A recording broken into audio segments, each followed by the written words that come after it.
Hi, welcome to another video on open concept. आज मैं आपसे बात करने वाला हूँ फिशर एंड एनो के बारे में। इस टॉपिक पे मैंने एक और वीडियो बनाया था जिसको लगभग 2 साल हो चुके हैं, तो मुझे लगा कि कुछ और अपडेटेड इन्फॉर्मेशन लेके मुझे दोबारा ये वीडियो बनाना चाहिए जिससे आपको सब लेटेस्ट चीज़ें पता चल पाए। तो फिशर एंड एनो क्या होता है? फिशर एंड एनो एक ऐसी बीमारी है जो कि आपके एनल रीजन यानी कि जो संडास का रास्ता है जहाँ से मोशन या स्टूल्स पास होते हैं उस एरिया में होने वाली तकलीफ़ है, क्योंकि बहुत लोग स्पेशली पेशेंट्स एम्बैरेसिंग समझते हैं, तो वो कभी इसके बारे में डॉक्टर से बात नहीं करते हैं और अपने मन से ही ट्रीटमेंट लेते रहते हैं, केमिस्ट से या इंटरनेट पे देख के होम रेमेडी ट्राई करते रहते हैं और कई साल निकल जाते हैं जब तक उनको सिम्टम्स इतने बढ़ नहीं जाते कि उनको डॉक्टर के पास मजबूरन आना ही पड़ता है।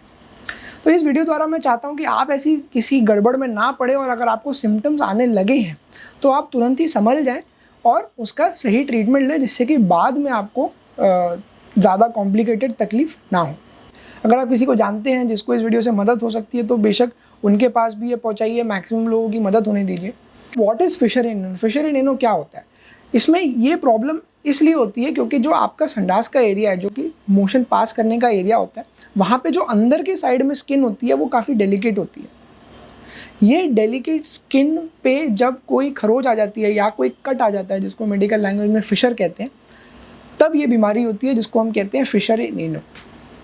अब ये जो कट आता है अंदर की तरफ या जो ब्रेक आ जाता है, उस ब्रेक के कारण आपको अलग अलग सिम्टम्स आते हैं, जैसे कि जलन होना, जैसे कि पेन होना, जैसे कि ब्लीडिंग होना। ये तकलीफ़ क्यों होती है? ये तकलीफ़ इसलिए होती है क्योंकि आपको होता है कॉन्स्टिपेशन। कॉन्स्टिपेशन के कारण जो कड़क स्टूल्स हैं वो अंदर की डेलिकेट स्किन को रगड़ते हुए जाते हैं और जब वो रगड़ते हुए जाते हैं तो वो स्किन को डैमेज कर देते हैं और ये डैमेज के ही कारण वहाँ पर ब्लड आने लगता है, जिसको कि आप ब्लीडिंग देखते हो, जो कि मोशन के साथ आती है। उसी के कारण वहाँ पे पेन भी होने लगता है और उसी के कारण जो स्टूल्स में या मोशन में जो केमिकल्स होते हैं उनके कारण जो इरिटेशन होता है उसी से आपको जलन भी होने लगती है। तो ये है एक basic explanation of Fisher and ANOVA कि वो क्यों होता है और क्या कारण से आपको सिम्टम्स आते हैं। अब फिशर एंड एनो का ट्रीटमेंट क्या है? फिशर एंड एनो का मेन ट्रीटमेंट जो है वो ये है कि आपको अपना कॉन्स्टिपेशन को कंट्रोल करना है। वैसे देखा जाए तो फिशर एंड एनो कोई ऐसी बीमारी नहीं है जिसको कि इमीडिएटली ट्रीट करना पड़े। 99% ये बॉडी अपने आप ही कंट्रोल कर लेती है। हर बार जब आपको फिशर बनता है, जब वहाँ पे कट आता है, तो आपकी बॉडी अपने आप वहाँ पे एक्स्ट्रा स्किन ला के उसको बंद कर देती है। बट जब भी ऐसा होता है तो आपका जो मोशन पास करने का जो एरिया है वो थोड़ा और छोटा हो जाता है हर बार। तो कुछ सालों के बाद वो रास्ता इतना छोटा हो जाता है कि अब मोशन नॉर्मली पास होना पॉसिबल हो ही नहीं पाता एंड फिर आपको बहुत ज़्यादा सीवियर सिम्टम्स आ जाते हैं और आपको डॉक्टर के पास आना पड़ता है। आप ये चीज़ नोट कीजिए कि जब आप इसको इग्नोर कर रहे थे तब बॉडी अपने आप इसको तकलीफ़ को हील कर रही थी। जब बात बहुत ज़्यादा आगे बढ़ गई तभी आपको डॉक्टर के पास आना पड़ा। तो जैसा कि मैंने बताया, मेन कॉज उसका कॉन्स्टिपेशन है। तो अगर आप फिशर की प्रॉब्लम को जड़ से ठीक करना चाहते हैं तो आपको अपना लाइफस्टाइल चेंज करना पड़ेगा, कॉन्स्टिपेशन हटाना पड़ेगा। जहाँ तक फिशर की बात आती है, जो वो कट आ गया है, जहाँ तक उसके ट्रीटमेंट की बात आती है तो उसमें कई सारे ऑप्शंस हैं। अगर तकलीफ़ बहुत ज़्यादा सीवियर नहीं है तो सिर्फ दवाइयाँ दे के भी ठीक किया जा सकता है। ये दवाइयाँ मेनली आपके कॉन्स्टिपेशन को दूर करती हैं, साथ में इनमें पेन किलर्स होते हैं। यहाँ पे कुछ ऑइंटमेंट होता है जिनके कारण वहाँ की मसल्स रिलैक्स हो जाती है। इनमें कुछ ऐसी दवाइयाँ होती है जिसके की कारण आपकी जलन वगैरह कम हो जाती है। बट अगर सिम्टम ज़्यादा सीवियर हो जाए, यानी कि कट आपका बार बार हो रहा है और आपका जो मोशन का रास्ता है वो इतना छोटा हो गया है कि आप अब मोशन बिना पेन के पास कर ही नहीं पाते हैं, तो आपको एक्चुअल में ऑपरेशन की या सर्जरी की ज़रूरत होती है। सर्जरी में भी कई सारे ऑप्शंस होते हैं। जो सबसे बेसिक ऑपरेशन है, जो कि सब जगह पे किया जा सकता है, उसको कहते हैं लॉर्ड्स डायलिटेशन। ये ज़्यादा कॉम्प्लिकेटेड ऑपरेशन नहीं है और इसमें कोई बहुत ज़्यादा टेक्नोलॉजी की भी ज़रूरत नहीं पड़ती है। ये बहुत ही सिंपल ऑपरेशन है जो कि किसी भी जगह पे आप करवा सकते हैं सेफली। जो ज़्यादा एडवांस्ड ऑपरेशन आते हैं उनमें लेज़र्स का यूज़ होता है, जिसमें कि स्फिंक्टर की जो मसल्स होती है, जो एनल जो रीजन है वहाँ पे जो मसल्स हैं उनको स्फिंक्टर कहते हैं, उनकी जो मसल्स होती है उनको कट किया जाता है। उसको कट करने के भी कई अलग अलग तरीके हैं। जो सबसे लेटेस्ट है वो है लेज़र द्वारा स्फिंक्टरोटॉमी कहते हैं उस प्रोसीजर को।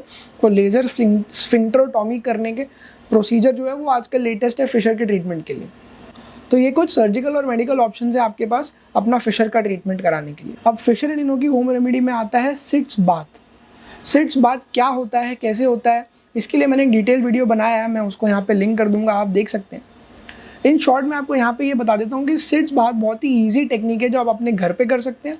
आपको एक पानी का टब लेना होता है, उस टब में आपको नहाने वाला पानी यानी कि ल्यूक वार्म वाटर डालना होता है। आप फिर उसमें बैठ जाइए।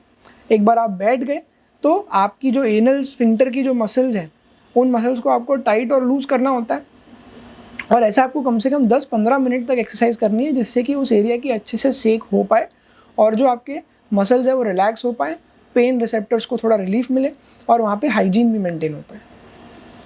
आपको ये कम से कम दिन में 3 से 4 बार करना पड़ेगा, एंड ये आपको कम से कम 10 से 15 दिन तक करना चाहिए पूरा इस टेक्निक का फ़ायदा उठाने के लिए।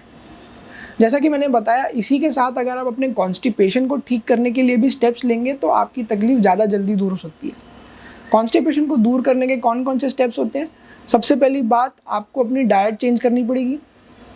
फास्ट फूड बंद, तेल मसाला बंद, आपको बेसिक खाना यानी कि फ्रेश फ्रूट्स, वेजिटेबल जिनको कि बहुत ज़्यादा कुक ना किया गया हो, ऐसे खाने को अगर आप ज़्यादा प्रेफर करोगे तो आपका कॉन्स्टिपेशन ठीक हो जाएगा। एट द सेम टाइम आपको अपनी फिजिकल एक्टिविटी बढ़ानी चाहिए। फिजिकल एक्टिविटी अगर आप बढ़ा दोगे तो भी आपके कॉन्स्टिपेशन को रिलीव होने में काफ़ी मदद मिलती है। Third and a very small but very important thing is that आपको पानी बहुत सारा पीना चाहिए, बिकॉज पानी की कमी के कारण भी कॉन्स्टिपेशन बहुत कॉमनली होता है। ये सारे स्टेप्स फॉलो करने के बाद भी अगर आपका कॉन्स्टिपेशन ठीक नहीं हो रहा है तो आपको सच में जाके डॉक्टर के पास इन्वेस्टिगेशन कराने की ज़रूरत है कि कॉन्स्टिपेशन क्यों हो रहा है। और भी कई कारण हो सकते हैं जो कि बेसिक इन लाइफस्टाइल चेंजेस से ठीक नहीं होते हैं, उनके लिए अलग ट्रीटमेंट लगते हैं।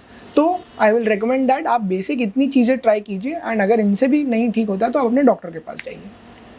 तो ये था एक शॉर्ट वीडियो आपको समझाने के लिए कि फिशर इन एनो क्या बीमारी है और इसके लिए आप क्या कर सकते हैं और आपको कौन कौन सी चीज़ें पता होनी चाहिए। इससे ज़्यादा अगर आप कुछ जानना चाहते हैं तो बेशक आप कमेंट कर दीजिए। I would really love to know कि आपके दिमाग में क्या चल रहा है, आप क्या पूछना चाहते हैं, आपके क्या ख्याल है।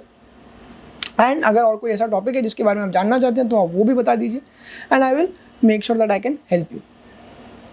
So if you really like the video, then share it with your friends and family, subscribe to the channel, and I'll see you in the next one.